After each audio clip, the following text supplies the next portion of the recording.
Hai, kalian kembali mendengarkan podcast Philosophize Me bersama dengan saya, Suntar. Melanjutkan episode lalu yang membahas pengertian filsafat dari segi historis dan akar katanya, kali ini kita akan melanjutkan lebih tajam pembahasan tentang definisi filsafat. Let's go!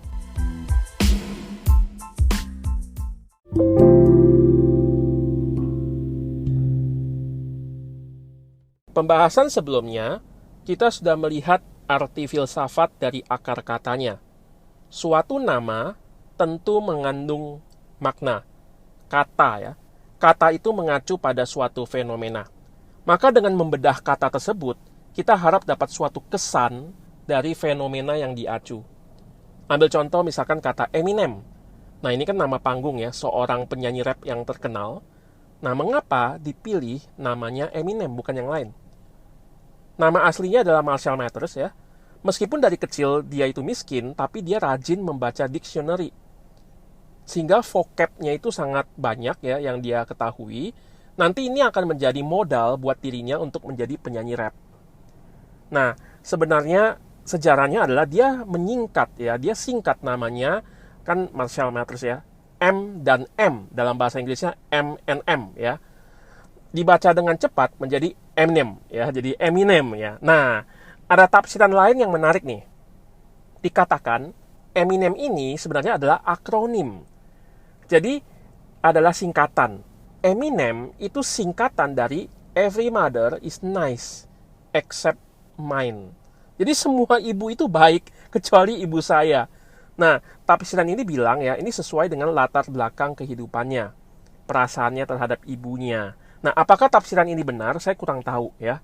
Harus tanya Eminem sendiri gitu ya. Tapi poin saya adalah studi ya terhadap suatu kata atau etimologinya, ya termasuk dari sejarah terbentuknya kata tersebut, kita bisa mendapatkan makna dari kata tersebut. Filosofi, philia sophia, cinta akan bijaksana. Ini yang sudah kita lakukan di episode yang lalu. Akhir episode yang lalu, saya memberikan kesan bahwa filsafat satu sisi seperti cara berpikir, dan di sisi yang lain, filsafat juga adalah ilmu. Nah, sekarang kita akan memasuki apa pengertian filsafat secara definitif.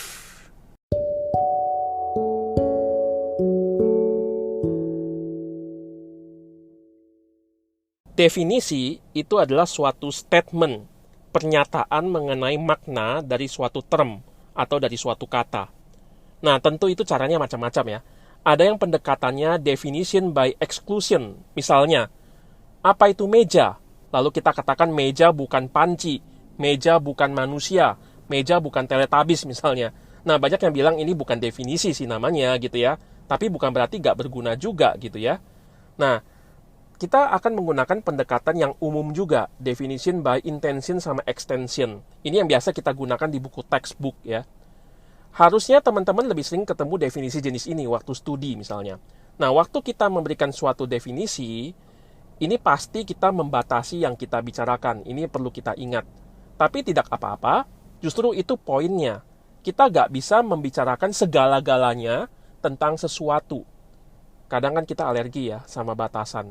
Seolah-olah batasan ini membuat kita tidak bebas. Tapi batasan itu justru baik. Saat kita senam, kita menggunakan kostum yang lebih ketat. Justru itu akan lebih bebas kan, daripada kita memakai kostum yang terlalu longgar misalnya. Makin ketat, justru makin bebas. Guru saya ya, Pak Ivan Kristiono, pernah men-sharekan mengenai seni keindahan. Dan memberikan contoh-contoh yang menarik. Beliau mengatakan indah itu terkait dengan batasan. Contoh yang beliau berikan adalah lukisan. Lukisan yang indah artinya ada batasan. Batasannya ya kanvas itu kan. Poster yang menarik juga ada batasnya ya kan. Kertas A4, kertas A3. Foto-foto yang bagus juga ada frame-nya. Bahkan orang-orang ketika fitness pun ya, tujuannya kan membuat batasan kan, six pack pada perutnya. Kita nggak akan happy ya kalau perut kita menembus batas. Apalagi kalau infinity misalnya. Ada sih yang senang-senang aja perutnya gitu ya. Dengan alasan perut gede itu kan simbolnya kemakmuran dan kesejahteraan gitu ya. Tapi whatever lah ya gitu ya. Jelas kok perut seperti itu menurut medis itu kan kurang sehat ya. Kelihatannya saya juga berolahraga sih. Oke, balik kepada pembahasan ya. Jadi kita perlu definisi, perlu ada batasan dulu. Definisi akan membantu kita fokus pada atribut, pada karakternya, esensi dari sesuatu yang kita bicarakan itu. Jadi mata kita, tanda kutip ya, mata kita akan lebih tertuju dengan jelas kepada apa yang kita bicarakan. Itulah pentingnya definisi. Mari kita mulai.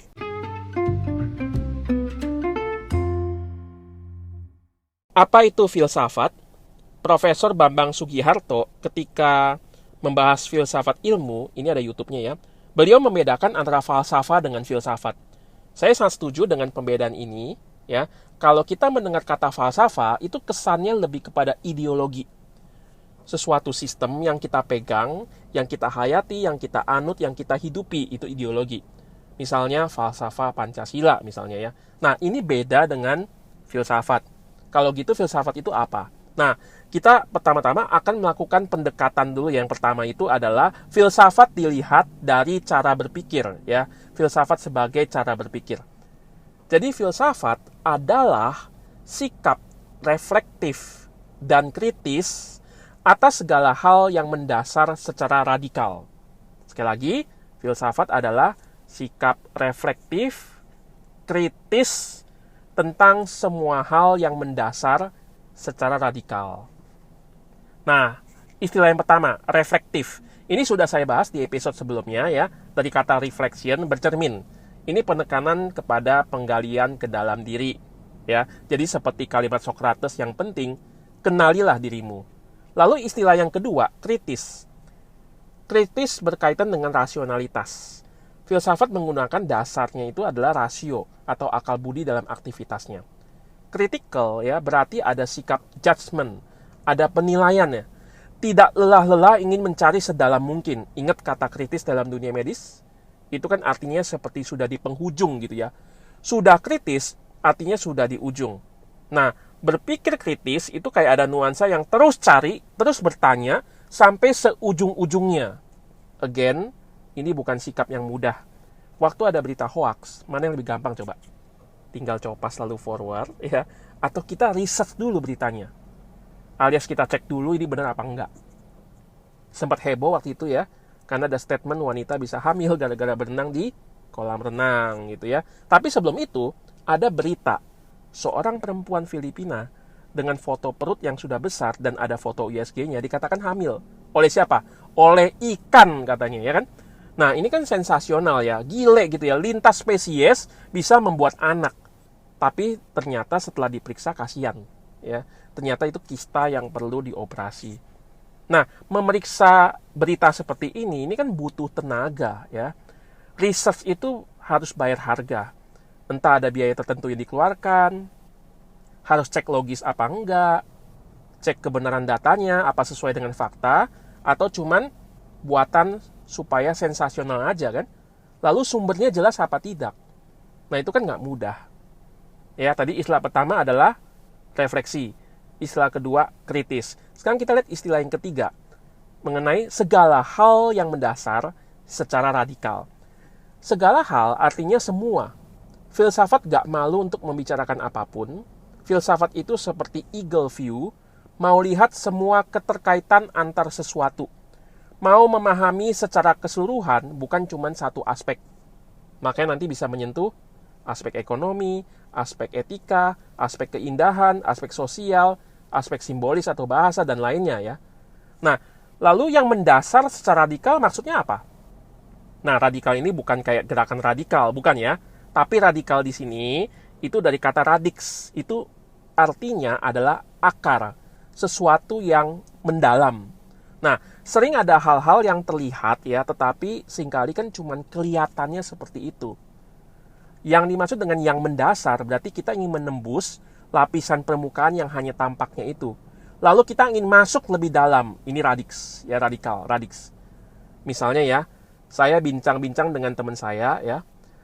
Lalu kita membahas tentang karakter seseorang yang suka protes. Jadi ada orang yang suka kritik segala hal. Apapun dia nggak bisa terima. Sekilas yang salah adalah sekitarnya kan. Ada yang nggak beres, makanya dia kritik kan begitu. Tapi masalahnya tidak sesimpel itu. Ternyata salah satu penyebabnya itu karena dia merasa korban. Dia merasa diri dia adalah victim. Korban itu biasa ya, kalau gak tahan, itu biasanya ada teriakan protes. Contohnya misalkan korban ketidakadilan HAM misalnya. Maka ada protes, ada reaksi terhadap ketidakadilan yang dia terima gitu. Ini hal yang lumrah, bahkan harus gitu ya. Nah, orang yang suka kritik ini mungkin bukan benar-benar korban, bukan ya. Tapi merasa dirinya korban atau victim. Maka dia protes, dia kritik, dia gak tahan dengan ada yang di sekitarnya. Maka daripada mengubah dirinya, dia mau paksa yang di luar dirinya sesuai dengan diri dia. Bagi dia, yang salah itu orang lain, dia hanya korban situasi. Orang yang berada di waktu dan tempat yang salah, itu saja. Nah, ini biasanya ya adalah salah satu pelarian psikologis. Bahkan yang paling ekstrim nih, kalau orang ini dikasih masukan, dikasih input, dia nggak bisa terima. Bahkan dia bisa menyerang balik dengan senjata viktimisasi ini. Misalnya ya, kita bilang sama teman kita, kata teman-teman nih, kamu itu agak egois, pada gak suka sama sikap kamu. Iya sih, tiap orang ada egoisnya, saya juga. Makanya kan kita perlu berubah. Nah, saya ngomong begini karena saya teman kamu. Saya yakin semua sayang kok sama kamu. Makanya kita bilang nih sama kamu agar kamu bisa menjadi lebih baik lagi. Lalu temennya itu terdiam ya, mengalirkan air mata. Lalu dia bilang begini, emang gua jelek? Gua gak berguna emang? Gak ada yang sayang sama gua? Gua gak kayak lu, ganteng, disayang papa mama, hidup enak, mapan, disukai temen, gak kayak gua sih. Udahlah, mending gua mati aja. Nah, gitu ya. Ya ilah kalau kita lihat ya. Padahal gak ada yang bilang loh dia jelek gitu ya. Gak ada yang bilang dia hidup gak berguna. Gak ada yang bilang kalau gak ada yang sayang sama dia gitu. Justru karena kita sayang sama dia, kita ngomong sama dia kan. Wah, ribet gitu ya kalau kita ketemu orang model kayak begini. Tapi ini balik lagi gitu ya pada pembahasan filsafat. Apa yang kelihatannya itu gak sesederhana yang kita kira. Kelihatannya ketika kritik apapun yang salah adalah yang salah itu adalah di luar diri dia kan. Tapi ternyata yang problem bisa aja itu adalah diri dia sendiri. Nah, filsafat membongkar lapisan-lapisan yang bukan masalah utama, yang hanya kelihatan permukaannya saja. Lalu masuk ke dalam hal yang mendasar. Jadi, filsafat adalah sikap reflektif, kritis, atas semua yang esensial secara radiks, ya, secara mendasar. Nah, berpikir secara filosofis memang melelahkan. Tapi ini harus dilakukan dalam pencarian akan kebenaran. Sekali lagi ya, untuk mencapai kebenaran ada harga yang harus dibayar. Gambaran yang digunakan oleh Socrates adalah dia sebagai bidan. Bidan itu membantu ibu-ibu melahirkan. Melalui pertanyaan-pertanyaannya, Socrates itu membantu orang-orang di sekitarnya untuk melahirkan kebenaran di dalam pengetahuan. Nah, perhatikan kata melahirkan di sini. Romo Setio Wibowo ya, beliau adalah dosen saya di STF Jakarta ya. Di dalam kuliahnya di Salihara, itu ada di YouTube. Beliau memberikan penjelasan mengenai proses kelahiran pengetahuan ini. Melahirkan itu ada sakitnya, butuh perjuangan. Waktu kita melakukan pencarian akan kebenaran, ada usaha-usaha yang tidak mudah, butuh perjuangan keras. Nah, kedewasaan berpikir ini yang jadi semangat yang terus diperjuangkan saat berfilsafat. Kritis, reflektif, terhadap hal-hal mendasar, secara radiks. Yo, kita sudah sekilas menelusuri apa itu filsafat. Dari definisi pertama, yaitu sikap atau cara berpikir.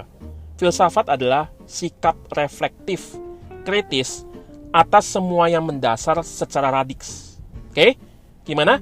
Meskipun teknis ya, tapi ini penting sebagai modal kita mempelajari filsafat. Episode selanjutnya, kita akan memasuki pendekatan kedua mengenai definisi filsafat.